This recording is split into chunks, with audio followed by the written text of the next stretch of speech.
जो ज्ञान है परमात्मा ही करा सकता है। जीव अपनी शक्ति बल से या अपने अभ्यास प्रयत्न से परमात्मा को नहीं जान सकता। अगर ये जान सके होते तो हजारों वर्ष इन्होंने समाधि मेडिटेशन करके देख लिए। अब जो 2.5 घंटे सुबह 2.5 घंटे शाम भक्ति करके मोक्ष का दावा करते हैं, वो खोखला दावा उनका। हजारों वर्ष उन्होंने इस शरीर में खूब टक्कर मार ली और लास्ट में कह दिया गॉड इज फॉर्मलेस, परमात्मा निराकार है, परमात्मा का केवल प्रकाश देखा जा सकता। तो परमात्मा नहीं देख सके वह, परमात्मा का जो प्रकाश देखा है, तो परमात्मा बिना प्रकाश होगा किसका? वो तो ऐसा है जैसे ये शरीर है हमारा, ये ऐसा है जैसे किसी सरोवर तालाब के साथ में कोई मकान बना हो, कोई महल बना हो, और उस सूर्य का प्रकाश उस सरोवर के जल से रिफ्लेक्ट होकर, प्रतिबिंब होकर के, और उस मकान की किसी छत पर लग रहा हो, तो वहां उसका प्रकाश तो सूर्य का है, लेकिन वो सूर्य नहीं है। और कोई ये कहे ये प्रकाश तो सूर्य का है जो घर में हम देख रहे हैं, लेकिन सूर्य निराकार है, तो क्या वो बुद्धिमान व्यक्ति हो सकते? तो इस शरीर रूपी महल में उस परमात्मा का रिफ्लेक्टेड यानी प्रतिबिंब का जो बना हुआ प्रकाश है, प्रतिबिंब देखते हैं ये लोग। और लास्ट में इन्होंने यही मान लिया कि परमात्मा निराकार है, परमात्मा का केवल प्रकाश देखा जा सकता है त्रिकुटी में या जहाँ भी वो ध्यान का व्यर्थ प्रयत्न करते। तो प्रकाश, परमात्मा बिना प्रकाश किसका हो गया वो? तो परमात्मा निराकार कैसे है जब उसका प्रकाश आपने देखा तो है कहीं वो? तो सूर्य को निराकार बताने वाले और सूर्य का प्रकाश देखने का दावा करने वाले वो बुद्धिहीन प्राणी है।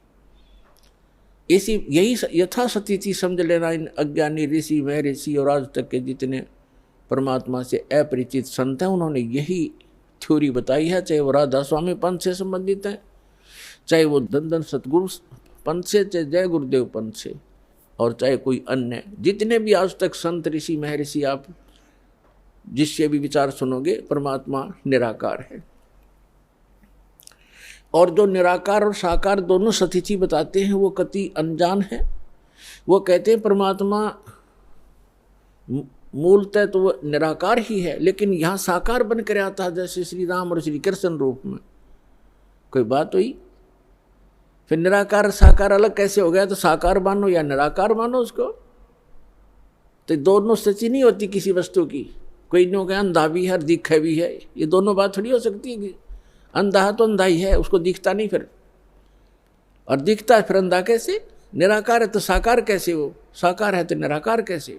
तो जिन महापुरुषों को परमात्मा स्वयं मिले अपने प्रयत्न से, पुण्यात्माओं, आज तक किसी ने भगवान को पाया नहीं। राज्य भी त्याग दिया, परिवार भी त्याग दिया, जंगल में वन में जाकर के गुफाओं में भी रह लिए, धुने लगाकर प्रयत्न किए, चारों तरफ आग बाल कर, और झरनों में खड़े होकर भी साधकों ने परमात्मा प्राप्ति का प्रयत्न किया, लेकिन ऑल इन वेन यानी सभी निष्फल रहे, क्योंकि उनकी साधना अकॉर्डिंग टू द शास्त्र नहीं थी, उनकी साधना शास्त्र अनुकूल नहीं थी, मनमाना आचरण था। और अब भी जो कर रहे हैं मनमाना आचरण, वो भी अपना जीवन व्यर्थ कर रहे हैं। जैसे श्रीमद् भगवद गीता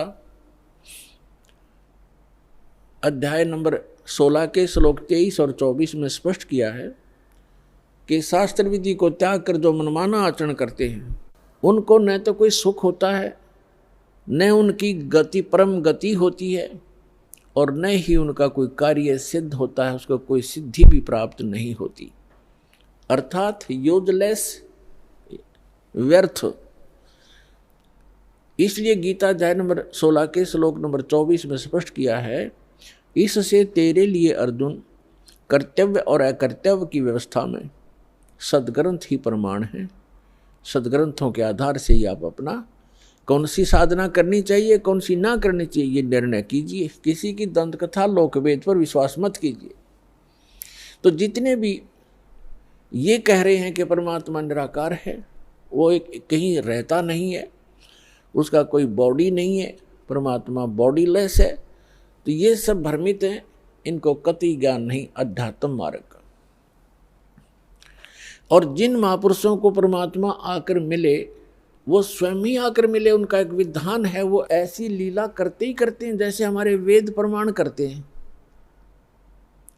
ऋग्वेद मंडल नंबर 9 सूक्त 86 मंत्र 26 और 27 में, ऋग्वेद मंडल नंबर 9 सूक्त 82 मंत्र 1, 2, 3 में, ऋग्वेद मंडल नंबर 9 सूक्त 54 मंत्र 3 में, ऋग्वेद मंडल नंबर 9 और सूक्त 94 के मंत्र 1 में, ऋग्वेद मंडल नंबर 9 सूक्त 95 के मंत्र नंबर 2 में, ऋग्वेद मंडल नंबर 9 सूक्त 96 के 96 के 16 से मंत्र 16 से लेकर 20 में, ऋग्वेद मंडल नंबर 9 सूक्त 20 के मंत्र 1 में, ऋग्वेद मंडल नंबर 9 सूक्त 1 मंत्र 8 और 9 में। और भी अनेक स्थानों पर यह प्रत्यक्ष प्रमाण है कि परमात्मा ऊपर रहता है सतलोक में, तेजो में, लोक में, धाम में। वो एक पृथ्वी है जो स्वप्रकाशित है, और वहां से परमात्मा, वहां परमात्मा एक राजा के समान विराजमान है,